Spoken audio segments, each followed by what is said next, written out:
오늘은 모처럼 다시 시리즈입니다. 다시 시리즈 다시 합니다. 25번째 시간인데요.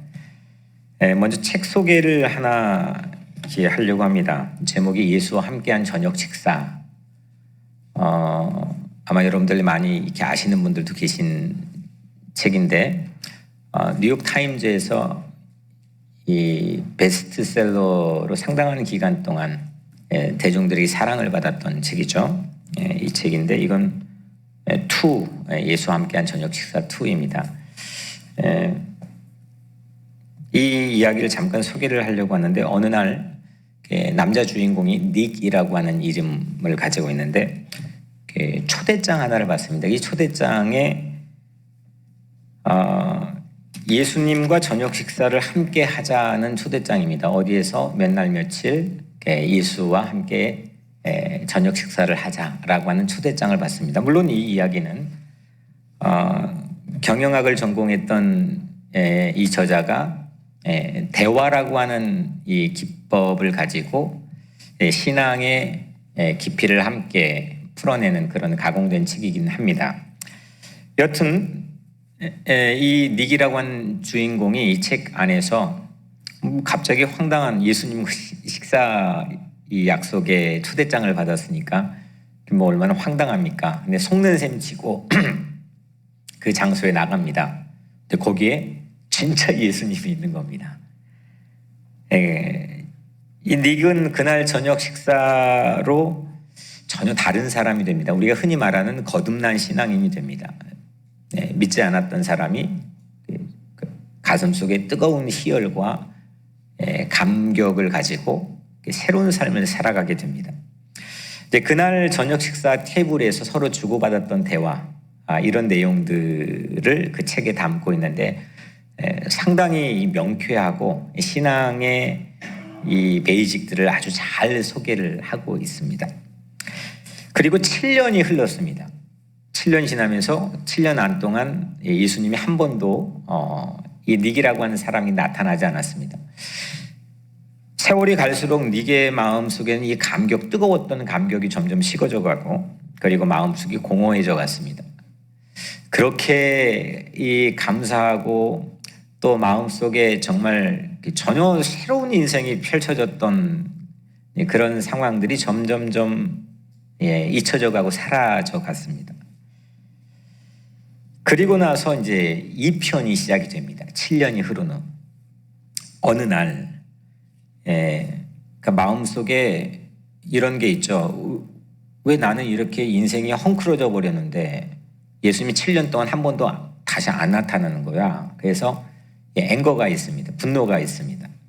그래서 이게 자꾸 표출이 되는데 어느 날 아버지와 다투게 됩니다. 아버지 멀리 사는 아버지 집에 다투고 이 마음속에 분노나 또 미안함, 죄책감을 가지고 그 아버지 집에 뛰쳐나옵니다. 그리고 자기 트럭을 운전하고 그 밤에 이제 자기 집으로 멀리 있는 집을 향해 이제 운전을 갑니다.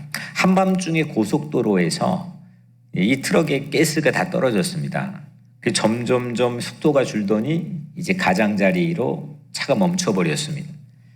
그 갓길에 멈춘 트럭 앞에 이제 자정이 가까워 왔는데 이 가스를 구할 데도 없고 정말 막막한 상황. 이게 지금 이런 상황이 다 있어. 이런 상황에서 갑자기 트럭 앞에 가스통을 들고 서 있는 진짜 예수님을 다시 만나게 됩니다. 그리고 이제 자기 트럭 조수석에 예수님께서 앉으셔가지고 아주 많은 대화를 하는데 이게 두 번째 책의 내용입니다. 1권이 예수 믿지 않는 사람, 예수를 전혀 몰랐던 사람들이 갖게 되는 가장 기초적인 질문들, 이 질문들을 저녁 식사 대화에서 다루면서 이 책에 담고 있다면 두 번째 책은 믿었는데 뜨거웠었는데 한때는 그랬는데 이제 점점 식어져 버려서 신앙생활에 의문들을 가지고 있는데 우리 다 갖고 있는 질문들, 그 질문들을 그 트럭 안에서 예수님과의 대화를 통해 이 책 안에서 소개하고 있습니다. 그래서 오늘 이 1편은 이 요한복음 20장이라고 한다면 20장이 이런 내용이죠. 예수님께서 부활했잖아요. 물론 분명히 매장했는데 다시 살아났단 말이에요. 그날 저녁, 부활한 날 저녁 한 방의 문을 꽁꽁 걸어 잠그고 두려워했던 제자들 앞에 딱 하고 나타나셨어요. 그리고 8일이 지난 다음에 그 현장에 이 8일 전에 현장에 없던 도마까지 같이 있던 자리에 예수님이 또 나타나셔서 만져봐 이렇게 보여주시고 만지게 해주셨죠. 그러니까 이 부활을 믿지 못했던, 깨닫지도 못했고 알아채지도 못했던 이 제자들에게 부활을 믿게 하신 사건이죠. 처음 믿게 하신 사건이죠. 그러니까 이게 20장이 1편이라고 한다면 지난 주일날 우리가 함께 나눈 그 말씀들이 1편이라고, 이 책의 1권이라고 한다면 오늘 제가 이게 들고 있는 2권은 그로부터 시간이 흘렀습니다. 얼마나 시간이 흘렀는지는 모르겠습니다. 오늘 1절에 그 후에 돼 있는데 이게 뭐 얼마만큼 시간이 흘렀는지 우리가 가늠할 수는 없지만 여하튼 시간이 흘렀습니다. 그리고 이 제자들의 모습을 보니까 뭔가 좀 미심쩍습니다.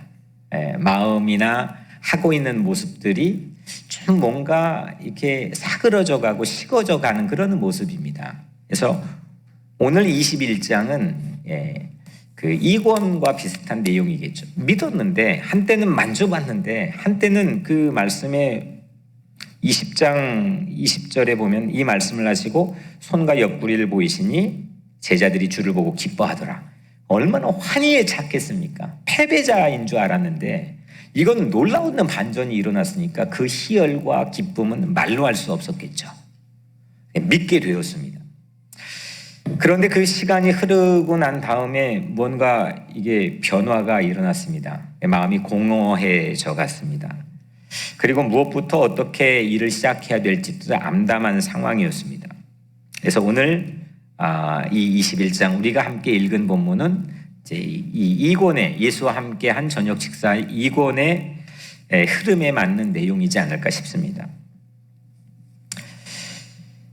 부활의 첫날 저녁 때와 다른 분위기, 그리고 부활하고 8일 지난 그 마가의 다락방으로 추정되는 그 장소에 나타났을 때 만져보고 나서 가졌던 그 분위기와는 좀 다른 분위기가 오늘 말씀 안에서 펼쳐집니다. 이 20장에는 그 부활하시고 나서 8일 동안 있었던 그 자리, 장소는 어디였죠? 예루살렘이었습니다. 예루살렘은 이스라엘의 남쪽에 있죠. 수도입니다. 근데 오늘 본문은 저 북쪽 갈릴리 호수에서 일어난 일입니다. 장소 이동이 생겼죠. 1절에 그 후에 예수께서 디베랴 호수에서 또 제자들에게 자기를 나타내셨으니 나타내신 일은 이러하니라. 근데 그 갈릴리 호수에서 오늘 여기는 트럭에서 일어난 일이라고 한다면 이제 오늘은 갈릴리 호수에서 배를 타고 있는 제자들과 예수님이 대화를 나누십니다. 그래서 오늘 세 가지의 나눈 대화의 내용을 차례로 바라보면서 우리가 함께 하나님의 은혜를 나누려고 합니다. 먼저 이건 베드로가 한 말입니다. 첫째, 나는 물고기 잡으러 가노라. 물고기 잡으러 가자. 고기 잡으러 가자. 고깃배 다시 타자. 뭐 이런 말씀이겠죠. 오늘 3절에 나와 있는 말씀입니다. 물론 제자들이 예루살렘에 있다가 갈릴리 북쪽으로 올라가는 건 그냥 무턱대고 에이 다 때려치자라고 애시당초 그렇게 생각하고 올라갔다고 볼 근거는 성경에 없습니다. 도리어 부활하신 예수님께서 부활하시자마자 첫 번째로 제자들에게 갈릴리로 먼저 가서 기다리라고 하시잖아요. 마가복음 16장 7절에 가서 그의 제자들과 베드로에게 이르기를 예수께서 너희보다 먼저 갈릴리로 가시나니 전에 너희에게 말씀하신 대로 너희가 거기서 배우리라 이렇게 말씀하셨단 말이에요. 분명히 가라고 했단 말이에요. 가라고 해서 간 장소에 있기 때문에 뭐 그거 자체가 이 사람들이 완전 식어져 버렸거나 변심했다거나 뭐 그런 근거로 우리가 사용하기는 쉽지는 않습니다. 갈릴리 호수는 지금 부활하신 예수님과 제자들과의 접선 장소입니다. 거기에 7명의 제자들이 갔죠. 오늘 2절에 보니까 7명의 베드로, 도마, 나다나엘, 야고보, 요한, 그리고 익명의 두 제자들. 그래서 도합 7명이 그 갈릴리 호수에 있었습니다. 12명에서 가룟 유다는 이제 사라졌으니까 11명 남은 중에 7명만 있었으니까 4명은 우리가 행방이 묘연합니다. 어디에 있는지는 모르겠지만 여튼 그 자리에 7명의 제자들이 있었습니다. 그때 베드로가 먼저 이렇게 말합니다. 나는 물고기 잡으러 가노라. 이게 그들의 어떤 그 마음을 나타내는 그 중요한 단서가 되는 것 같습니다. 나는 물고기 잡으러 가노라. 갈릴리에 간 것까지는 맞았는데 예수님께서 과거의 직업이었던 어부로 돌아가라고 말씀하시지는 않았거든요. 뭐 여러 가지로 우리 생각해 볼 수 있겠죠. 왜 물고기로 잡으러 갔을까? 푸념 끝에 벽을 우리 지난주일 설교로 하자면 벽은 넘었는데 한 번도 넘어보지 못했던 벽은 넘었고 누구도 가보지 않은 길은 탁 하고 넘었는데 그 다음에 뭘 어디서 어떻게 시작해야 될지 감이 오지 않는 겁니다. 막막한 겁니다. 그리고 예수님이 가서 기다리라고 했으니까 기다리다가 지쳐가지고 체념 상태에서 야 물고기 잡으러 가자 이렇게 말했을지도 모릅니다. 여튼 확실한 건 때마침 그날 밤 내내 그들은 아무것도 잡지 못했습니다. 아무것도 잡지 못했어요. 그들은 익숙한 일을 했습니다. 그리고 해봤던 일을 했습니다. 가장 잘할 거라고 생각하는 일을 선택했습니다. 그런데 잘 못했습니다. 심지어 자신의 한 끼 끼니도 책임지지 못할 정도로 아무것도 잡지 못했습니다. 빈 그물이었습니다. 우리도 이럴 때가 있습니다. 뭔가 이 중요한 그 고비는 넘어갔는데 그 다음은 어떻게 뭘 해야 될지 막막할 때가 적지 않습니다. 그런 경험이 우리 인생 가운데서 만나게 됩니다. 때론 열정이 식어지고 마음이 사그라들어서 엉뚱한 일에 손댈 때도 있습니다. 그래서 나는 물고기 잡으러 가노라. 네, 지금 베드로의 말이 기다리다 지쳐 체념한 말이건 아니면 뭘 해야 될지 모르는 막막한 상황에서 한 말이건 푸념하며 했던 일이나 하자, 익숙한 일이나 우리 잘할 만한 일이나 하자라고 했던 말이건 그들은 뭔가 심상치 않는 분위기를 우리에게 보여줍니다. 아무것도 잡지 못했습니다.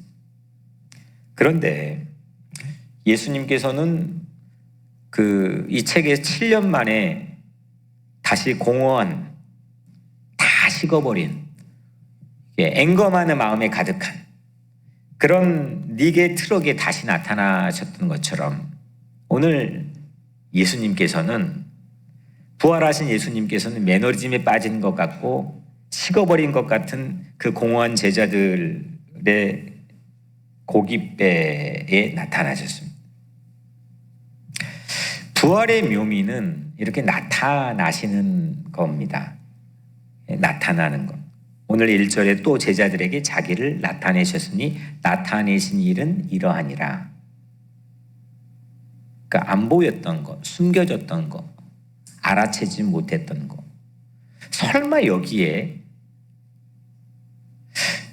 오히려 감추고 싶었던 것. 그거를 뚫고 주님은 늘 나타나십니다.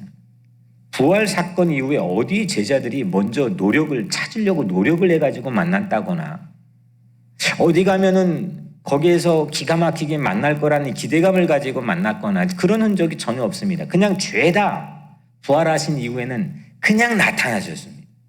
생각지도 않게 나타나셨습니다. 두려워한 공간에도 나타나셨습니다. 좀 창피한 자격지심이 있는 공간에도 나타나셨습니다. 다 실패한 공간에도 나타나셨습니다. 계속해서 나타났습니다. 엠마오 도상이 걸어가는 두 제자는 알아차리지 못하고 마음에 근심만 있는 그 루머에 소문이 휩싸여 있는 두 제자에게도 나타나셨습니다.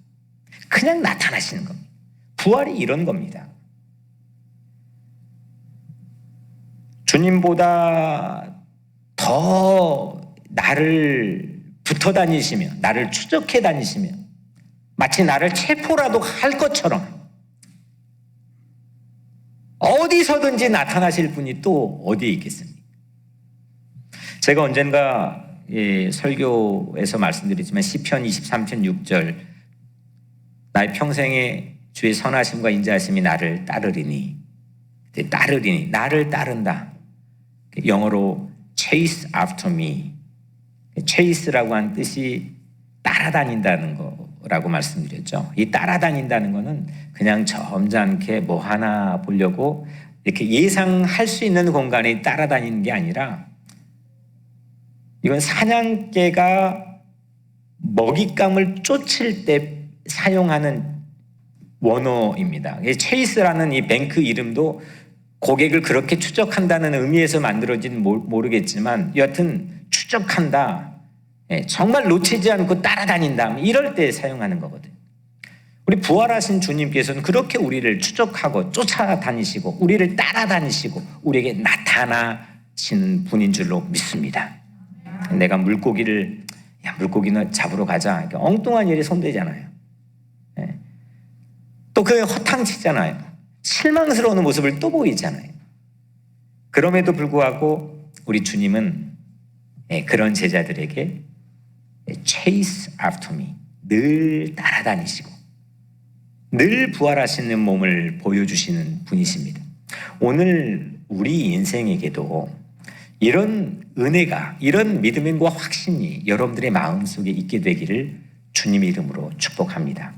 세상에 아무도 몰라도, 세상에 아무도 나를 같이 동행해 주지 않는 그런 정말 외로움의 공간에 있다 할지라도, 그렇게 느낀다 할지라도, 그걸로 나에게 결정적인 타격을 가하고 있는 것처럼 보인다 할지라도 우리 주님은 여러분들을 놓치지 않으십니다.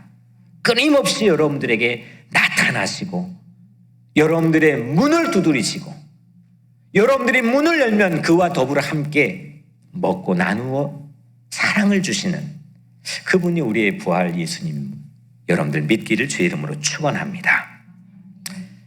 두 번째는 오늘 말씀에 주님께서 하신 말씀입니다. 그물을 배 오른편에 던져라. 6절 말씀입니다. 그물을 배 오른편에 던져라. 이게 누구에게 하신 말씀이에요? 제자들에게 한 말씀인데 어떤 상황에서 밤새 허탕 아무것도 잡지 못한 그 제자들에게 예수님께서 새벽이 걷어지고 여명이 오는 그 아침에 해주신 말씀입니다. 그물을 배 오른편에 던져라. 근데 그물을 던졌습니다. 정말 엄청 큰 고기들이 그물을 들 수 없을 만큼의 무게를 가진 수확을 얻게 됩니다. 11절에는 가득히 차는 큰 물고기가 153마리라. 그래서 제가 사용하고 있는 모나미 볼펜 기억나시나요? 추억의 모나미. 여기에 153이 쓰여 있잖아요. 이거 창업자가 이 숫자에서 가져와서 이 모나미 볼펜을 창업했다라고 하는 건 대부분 사람들은 기독교인들 알고 있지 모르시는 분들을 위해서. 이때 제자들의 반응이 어땠느냐? 153마리 진짜 이 그물을 들 수 없을 정도로 가득 잡은 이 상황에서 이때 제자들의 반응이 어땠느냐? 7절이죠. 예수께서 사랑하시는 그 제자가 베드로에게 이르되 주님이시라 하니 시몬 베드로가 벗고 있다가 주님이라 하는 말을 듣고 겉옷을 두른 후에 바다로 뛰어 내리더라. 그러니까 예수께서 사랑하시는 그 제자가 요한복음에 나오면 무조건 누구라고 그랬죠? 이건 저자 요한입니다. 요한이 주님이다 이렇게 외쳤습니다. 소리를 쳤습니다. 이걸 듣고 베드로는 옷을 다 벗고 있다 겉옷을 두른 후에 그냥 호수로 뛰어내립니다. 여기 보니까 이 거리가 예수님과의 거리가 불과 한 50칸쯤 되므로 이건 한 90m 정도 거리라고 그럽니다. 그러니까 상당히 육지에서 제법 떨어져 있었는데 깊이가 있을 거 아닙니까? 근데 베드로 뛰어내렸습니다. 이렇게 막 소리를 외치고 또 막 물속으로 바로 뛰어내릴 정도로 그들은 왜 이렇게 반응을 했을까? 누가 봐도 이 장면은 한 장면을 마치 데자뷰처럼 옛날에 이 순간이었지라고 하는 그런 연상을 할 수밖에 없는 장면입니다. 제자들을 처음 어부였던 제자들을 처음 예수님께서 제자로 불러주셨을 때 장면이죠. 누가복음 버전으로 하면은 예수님께서 제자들을 처음 불러주셨을 때 시몬에게 깊은 곳에 그물을 내려라 이렇게 말씀했죠. 그리고 사람 낚는 어부가 되게 하리라 이렇게 말씀하셨고, 마태복음 버전으로 하면 마태복음 4장 19절에 나를 따라오라 내가 너희를 사람을 낚는 어부가 되게 하리라 이렇게 말씀하셨어요. 오늘 말씀이 마치 이게 같은 사건 아닌가 싶을 정도로 마치 데자뷰를 일으키는 거죠. 그러니까 제자들이 해야 될 일은 가서 물고기 잡는 일이 아니라 배 오른편에 그물을 던지는 것처럼 주님 오른편에 서야 될 사람들을 낚는 어부가 되라 이 말씀인 거죠. 그래서 오늘 바로 직후에 읽지는 않았지만 직후에 있는 말씀도 예수님께서 시몬 베드로에게 네가 나를 사랑하느냐? 네가 다른 사람 나를 더 사랑하느냐? 3번 물으시고 그때마다 뭘 말씀하셨죠? 내 어린 양을 먹이라.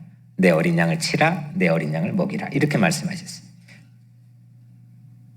그런데 사람을 낚는 어부, 이거는 한글 성경의 분명한 오역입니다. 사람을, 우리가 너무 친숙한 사람을 낚는 어부, 이거는 그냥 번역이 오역일 수도 있는 거니까 넘어가면 되겠지만 이게 상당히 우리에겐 중요한 이슈가 되는 이유가 이 오역으로 인해서 우리가 실수하는 모습들이 아주 많기 때문입니다. 헬라어 원문상 예수님은 그렇게 말씀하지 않으셨습니다. 사람을 낚는 어부 이렇게 하면 낚는 이유가 어부 자기 유익을 위함입니다. 그죠? 낚는이라는 형용사가 갖고 있는 것은 뭔가의 거기에서 유익을 이야기하는 거죠. 교인이 많아지면 누군가가 유익을 얻을 수 있습니다. 교회 재정이 튼실하면 유익을 얻을 수가 있습니다. 오늘 헬라어 원문에는 낚는이라는 형용사가 없습니다. 그냥 헬라어로 알리에우스 안트로포스, 이건 뭐냐면 헬라어를 여러분들 아실 필요는 없겠지만 뭐냐면 사람을 낚는 어부가 아니라 이 낚는이 없고 그냥 사람의 어부입니다. 사람의 어부. NIV 성경에는 to fish for people, 그리고 대부분의 다른 버전이 영어 성경에는 fishers of men, 그러니까 사람의 어부라는 거죠. 사람을 가서 낚는 어부가 아니라 사람의 어부. 이게 왜 차이가 있을 수 있느냐? 사람을 낚는 어부라고 한다면 자기 유익을 위해서 사람을 낚는 그런 가능성들이 많이 포함이 내포가 되어 있죠. 근데 사람의 어부는 그 사람을 위한 어부입니다. 그 사람의 유익을 위한 어부가 되는 겁니다. 내 유익이 아니라 그 사람의 유익을 위한 어부가 되는 거죠. 내 어린 양을 먹이라고, 주님의 어린 양을 먹이고 케어하고 돌보고 하라고 주님께 제자들에게 말씀하셨는데, 주님의 사람의 유익을 위해 어부가 되라는 거죠. 이거는 우리의 행동에 아주 큰 차이를, 하늘과 땅 차이를 만들어낼 수가 있습니다. 똑같이 어부가 되는데, 사람과 관계된 일을 할 수 있는데, 교회가 똑같이 서 있을 수 있는데, 그냥 우리 유익을 위한 교회가 될 수도 있고, 내 유익을 위한 목사가 될 수도 있고, 그게 아니라 그 사람의 유익을 위한 교회가 될 수도 있기 때문입니다.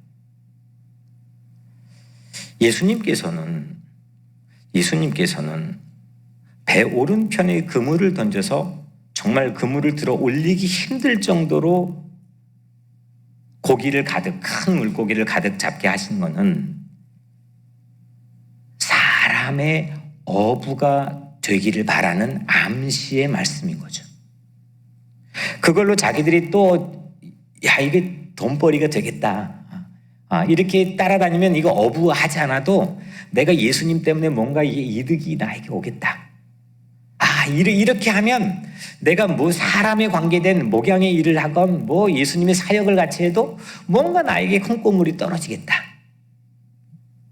이게 아니라는 거죠. 그 사람의 유익을 위해서, 주님의 사람의 유익을 위해서 제자들에게 오늘 사명을 맡겨주시는 거죠. 그래서 사람을 낚는 어부라 하면서 우린 여전히 나는 물고기 잡으러 가노라 해서 해도 안 되니까 내가 익숙하고 할 수 있는 것 그 찾아가지고 거기에 그냥 하다가 인생 거의 이제 그렇게 시간 보내는 경우가 되는 게 아니라, 그렇게 해서 마음이 식어져 버리고 그렇게 다람쥐 쳇바퀴 돌듯이 인생이 악순환이 되는 게 아니라, 주님이 일을 하는 척하면서 내 일 하는 게 아니라 주님의 유익을 위한 척하면서 내 유익을 위해 사는 게 아니라 주님의 유익을 위해서, 주님의 사람의 유익을 위해서 그렇게 살아가는 새로운 사명을 오늘 제자들에게 깨닫게 하시는 거죠. 부활하신 주님께서는 제자들에게 사람을 위한 어부, 사람의 어부가 될 사명을 다시 회복시켜 주신 겁니다. 옛날에 까마득하게 있고 그냥 물고기 잡으러 갔던, 그래서 밤새 허탕만 쳤던 그 자리에서 다시 부활하신 주님께서 또다시 나타나셔서 그 3년 전에 그 주님께서 불러주셨던 그 사람의 어부가 되라는 그 장면을 회복시켜 주시는 거죠. 그리고 오늘 읽지 않았던 그 다음에서 내 어린 양을 먹이라. 주님의 사람들을 위해서, 그 사람들의 유익을 위해서 너희들이 사랑하고 살아라, 이 말씀을 해주시는 거죠. 그래서 내 사업 잘 되기 위해서가 아니라, 물론 이걸 창업해가지고 이걸 통해서 더 많은 하나님 나라의 일들을 감당하는 그런 창업 정신, 아름다운 창업 정신도 있을 수 있겠지만, 153 이렇게 했는데 모나미 볼펜이 대박이 났네. 그러면 나도 153을 내 인생에 그렇게 적용해서 나도 대박이 나면 좋겠다. 이렇게 늘 내 유익에 익숙해져 있는 그런 패턴이 아니라 늘 주님의 나라와 주님의 사람, 주님의 유익을 위해서 살아가는 그런 여러분들의 삶이 되기를 주의 이름으로 축복합니다. 사람의 진정한 행복은 톨스토이가 말하는 것처럼 사람이 무엇으로 사느냐, 누군가를 사랑할 때 가장 행복하다는 거 아닙니까? 그때 삶의 의미를 찾는다는 거 아닙니까? 나의 유익을 위해 살아가고 내가 아무리 성공하고 많은 걸 성취했다고 할지라도 그건 끊임없는 목마름, 갈증이 우리에게 새로운 도전을 줄 뿐, 누군가 그 사람의 유익을 위해 살아가고 누군가 그 사람의 유익을 위해 살아가며 사랑할 때 우리는 주님이 우리에게 예비하신 정말 진짜 행복, 진짜 주님의 놀라운 축복을 우리가 함께 누리게 될 줄로 믿습니다. 오늘 세 번째로, 첫 번째는 나는 물고기 잡으러 가더라. 두 번째는 뭐죠? 배 오른편에 그물을 던져라. 세 번째로는 예수님 뭐라고 하셨냐면, 오늘 말씀의 제목이죠. 조반을 먹으라, 이렇게 말씀하셨습니다. 예수와 함께한, 이거는 저녁 식사인데 오늘 본문의 타이틀을 붙여보자면 예수와 함께한 아침 식사가 되는 거죠. 예수님은 이제 이 그물을 끌어당겨가지고 그물을 육지에 세워보니까 153마리였어요. 그래서 예수님께서는 숯불을 준비하고 계셨어요. 모닥불을 준비하고 계셨고 그 모닥불 위에 두 가지 종류의 음식을 올려놓았어요. 하나는 생선을 올려놓았고 하나는 빵을 올려놓았어요. 그러니까 이 아침 식사에 이 제자들 7명의 제자들을 초대해 주셨죠. 육지에 올라왔을 때 그들이 이게 우리 정말 엄청 대박이다. 이게 많은 고기를 잡았다라고 하는 것 때문에 그들이 기쁘기도 했겠지만 뒤의 장면들을 보면 오늘 말씀 뒤의 장면들을 보면 이 제자들은 역시나 아직까지도 자격지심을 지울 수가 없습니다. 왜냐하면 예수님은 가장 결정적인 순간에 그들을 도망했잖아요. 웬만큼 얼굴이 두껍거나 뻔뻔하지 않으면 어떻게 얼굴을 확 들고 또 예수님 앞에 딱 서겠습니까? 그래서 예수님에게 부인했잖아요. 모른다고 했잖아요. 그리고 봤는데는 몰라봤잖아요. 한 게 하나도 없습니다. 또 예수님께서 맡겨주신 할 일들도 3년 만에 다 까먹고 그 결정적인 사건 앞에서는 무력해졌잖아요. 엉뚱한 일을 하고 있었잖아요. 뻔뻔하지 않은 이상 그들의 마음은 얼어붙었을 거고 아마 자격지심이나 이런 길티 필링으로 그들의 마음이 채워져 있었을 겁니다. 그런데 주님은 모닥불을 피워놓으셨어요. 숯불을 피워놓으셨어요. 그리고 그 숯불처럼 그들의 마음을 녹여주셔요. 밤새 허탕으로 심신이 허기져 있는 이 제자들에게 먹을 걸 준비해 아침 식사로 초대를 해주셨어요. 그러니까 오늘로 치자면 아웃도어 레스토랑인데 아웃도어 생선구이 레스토랑이 갈릴리 호수에 펼쳐져 있습니다. 코로나 가을 목회의 우리 교회 코로나 가을 목회 방향은 이와 비슷합니다. 아웃도어 모닥불 레스토랑. 3주 전부터 이제 제 마음속에 주셨던 마음인데 지난 태풍에 우리 주차장에 큰 나무들이 부러졌잖아요. 그래서 우리 인부들이 그거를 다 고맙게도 땔감으로 만들어서 한 곳에 쌓아두었는데 그 쌓아진 모닥불을 보고 모닥불을 피울 기계를 좀 사달라고 부탁을 했습니다. 물론 이 생선이 아닌 삼겹살을 우리 이제 EM들 또 KM들에게 나누긴 했지만 코로나 시대 가을 목회의 구상은 잘 노는 겁니다. 잘 놀기. 그리고 잘 먹이는 목회입니다. 이 코로나에 주신 영감입니다. 이건 단지 우리가 놀고 먹는 것 안에 머무는 게 아니라 오늘 주시는 말씀처럼 예수님께서 그 안에서 담아주신 놀라운 회복과 그들을 리뉴얼 시켜주시는 다시 그들을 세워주시는 놀라운 은혜가 그 안에 담겨 있습니다. 어려운 때이지만 설교를 쉬는 한이 있어도 가급적이면 오늘 우리가 함께 나누게 될 성찬을 종전처럼 매달 첫째 주일 한 달에 한 번씩 우리 성도들과 함께 나누려고 합니다. 가급적이면. 오늘 주님은 우리에게 이렇게 말씀합니다. 조반을 먹으라. Have breakfast. 아침 식사 와서 같이 먹어. 이렇게 말씀하신 거죠. 이 시간 속에 이 언저리 속에 주님께서는 제자들을 회복하고 치유하고 다시금 리뉴얼 갱신시켜 주시는 은혜를 우리에게 보여주십니다. 선한 목자이신 예수님은 늘 양들에게 좋은 꼴을 먹여주시죠.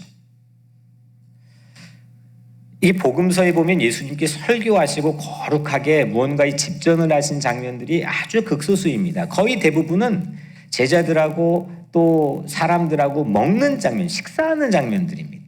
심지어는 마지막 최후의 만찬을 유일하게 자기를 기념하는 걸로 지정을 해 두셨습니다. 세리들과 먹다가 타박당하고 또 죄인들과 같이 밥 먹다가 이 표적이 되고, 그럼에도 불구하고 그 행보를 멈추지 않았습니다. 계속해서 제자들과 어울리기를 원했고 사람들과 어울리기를 원했습니다. 먹여주기를 원했습니다. 우리는 좀 약간 경직되어 있는 것 같습니다. 특별히 이렇게 어려운 때는 뭘 해야 될지, 각 교회마다 지금 여기 지금 뭘 해야 될지 상당히 지금 우리에게 혼란이 가중되는 그런 때를 보내고 있습니다.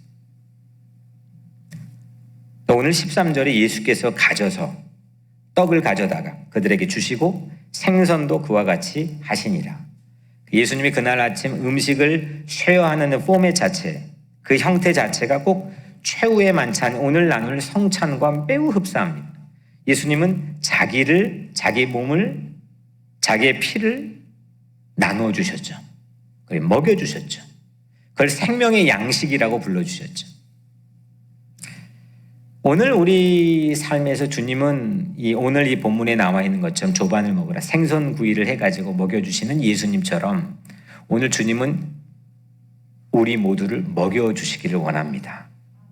여러분들의 이 허기진 영혼 위에 주님께서 먹여주시기를 원하시는 그 주님의 손길이 오늘 여러분들의 삶에 터치되어지기를 주님의 이름으로 간절히 축복합니다. 오늘 그런데 이 세 가지의 질문 다 공통점이 물고기입니다. 피쉬입니다. 그렇죠? 첫 번째가 나는 물고기 잡으러 가노라. 두 번째는 배 오른편에 그물을 던져라 했더니 엄청 잡았고, 세 번째는 조반을 먹으라 했는데 그 메뉴가 피쉬입니다. 생선입니다. 전부 다 물고기입니다. 초대교회의 상징은 십자가가 아니었습니다. 오히려 십자가를 때로는 상당한 기간 동안 금기시하기도 했습니다. 교회에서. 초대교회 오랜 기간 동안 상징은 물고기였죠. 그래서 여러분들 가끔 보시죠. 여러분들 차에도 붙어있는 분이 계실지는 모르겠지만 물고기 형태의 스티커가 이 차 뒤에 붙어있는 경우들을 보죠. 또 열쇠고리도 있고 뭐 티셔츠도 있고, 물고기 형태. 물고기가 그냥 아주 단순해야 됩니다. 이게 초대교회 가지고 있는 상징입니다. 그런데 이 물고기가 우리가 알고 있는 오병이어의 기적, 생선 2마리로 5,000명 먹인 그 기적과 또 오늘 본문 안에서 153마리의 생선잡이의 기적에서 온 거는 아닙니다. 초대교회는 어떤 신앙 고백을 가지고 모였고 그들이 어려움을 저항해서 이겨냈냐면, 주는 그리스도시요 살아계신 하나님의 아들입니다. 한번 따라해볼게요. 주는 그리스도시요 살아계신 하나님의 아들입니다. 네. 이 신앙 고백을 가지고 교회가 모였고 이루어졌고 이겨냈습니다. 이 안에, 이 신앙 고백 안에는 5개의 단어가 필요합니다. 하나는 예수, 두 번째는 그리스도, 세 번째는 하나님의, 네 번째는 아들, 마지막 5번째 구원자입니다. 근데 이 5가지가 서로 표현이 돼야 됩니다. 근데 당시가 우리가 알고 있는 것처럼 로마가 어지간히 괴롭혔습니까? 이게 표현하게 가만히 놔뒀습니까? 수없는 사람들을 핍박했고 죽였습니다. 감히 대놓고 이걸 표현할 5가지 단어를 대놓고 우리처럼 편안하게 한번 따라 해보세요 라고, 아니면은 서로 만나면 이 5가지의 단어를 주고받을 수가 없는 겁니다. 이 5가지의 단어들이 첫 번째, 이 단어들, 예수스, 크리스토스, 데우스, 이우스, 소테르, 이 5가지 단어의 첫 번째 알파벳을 떼가지고 연결을 했는데 그게 액투스라고 하는 단어입니다. 그게 뭐냐면 물고기입니다. 그러니까 물고기는 암호입니다. 대놓고 이 5가지를 신앙 고백을 했다가는 공동체가 무너질 그런 결정적인 위기를 맞이할 수도 있기 때문에 그들은 만날 때마다 이 5가지가 만들어낸 익투스라고 하는 물고기로 암호를 교환합니다.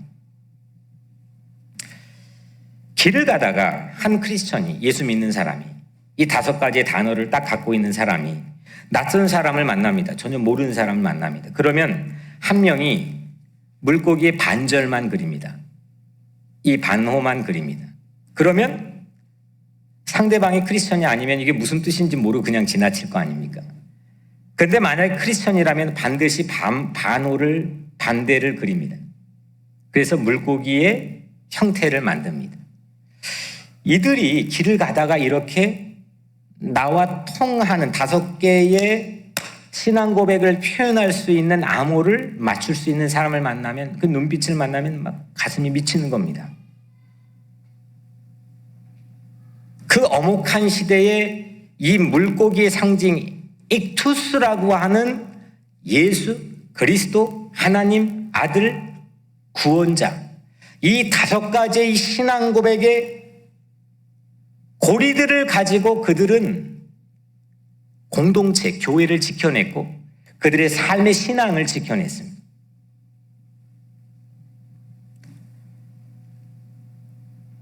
기독교의 암호 상징인 물고기는 물고기 익투스, 그냥 오늘 이 물고기 많이 잡았으니까 이 물고기가 아니라 그 물고기가 내포하고 있는, 암호로 내포하고 있는 예수 그리스도입니다. 오늘 우리는 이 성찬을 나눕니다. 이 성찬은 암호입니다. 캐톨릭 따로, 또 화채설, 임재설, 여러 가지 3가지의 종류의 이거에 대한 해석이 지난 2000년 동안 있어 왔습니다. 이걸 어떻게 해석할 거냐? 이거는 오늘 예수 그리스도가 우리와 함께 한다는 암호입니다. 근데 이 암호를 우리가 대놓고 표현한다고 해서 누가 잡아가지도 않고 우리를 핍박하지도 않습니다. 그래서 이 암호의 놀라운 이 파워풀한 기능 자체가 우리에게서 그냥 날아가 버렸습니다. 이걸 나누면서 가지게 되는 이 하나님의 놀라운 축복, 그들의 마음속에 정말 사랑이 폭발해가지고 미쳐버릴 것 같은 그런 신앙의 결기가 우리는 다 날아가 버렸습니다. 근데 오늘 이 아침 갈릴리 호숫가에서 조반을 먹으라 라고 하는 거는 제자들과 그런 신앙, 그거는 생선 자체가 아니라 그 생선 안에 있는 예수 그리스도의 사랑, 자기 양을 끝까지 먹이시고자 하는 그 그리스도의 사랑을 그날 아침 조반에서 제자들과 함께 나눈 겁니다. 그리스도 예수가 우리를 위해 생명을 아낌없이 나누어 주신 것처럼 우리도 사람의 어부, 사람을 낚는 내 편의대로 내 유익을 위해서, 교회의 유익을 위해서, 목사의 유익을 위해서, 내 자신의 유익을 위해서 그냥 그 교회를 그렇게 컨셉으로 바라보는 게 아니라 그 사람의 유익을 위해 살아가는 사람의 어부가 되기 위해서 주님처럼 오늘 이 성찬을 우리가 함께 나누게 되기를 주님의 이름으로 간절히 축복합니다. 주님의 오른편에 서야 될 양들, 왼편에 염소가 쓰고 오른편에 양이 쓴다고 주님께서 말씀하셨는데, 오른편에 서야 될 양들을 위해서, 잃어버린 양들을 위해서, 주님이 선택받았지만 잃어버린 양들을 위해서 우리는 끊임없이 그물을 던져야 됩니다. 그 사람의 유익을 위해서. 교회는 사람의 어부가 되어야 됩니다. 우리가 이렇게 그리면 누군가가 낯선 사람이 그냥 지나쳐버리는 게 아니라 이렇게 그릴 수 있도록 예수 그리스도 하나님 아들 구원자를 함께 고백할 수 있도록 우리가 그 사람의 유익을 위해서 살아가야 됩니다. 사랑하는 여러분, 다시 사명을 회복시켜 주신 주님, 그날 그 바닷가, 그 호숫가에서 다시금 뭘 해야 될지 허탕치고 어디서부터 시작해야 될지 막막하게 몰랐던 그 7명의 제자들을 다시 이렇게 세워줬던 주님께서 오늘 우리에게도 암호를 줍니다. Have breakfast, HB, Have breakfast, 조반을 먹으라. 주님의 이 식탁에, 성찬에 우리를 초대해 주십니다. 조반을 먹으나 이 성찬의 암호는 액투스, 예수 그리스도 하나님 아들 구원자입니다. 주님의 오른편에 사랑의 그물을 내려서 누군가를 사랑하고 그들의 유익을 위해 사는 그런 그리스도의 참다운 제자가 여러분들이 되기를 주님의 이름으로 간절히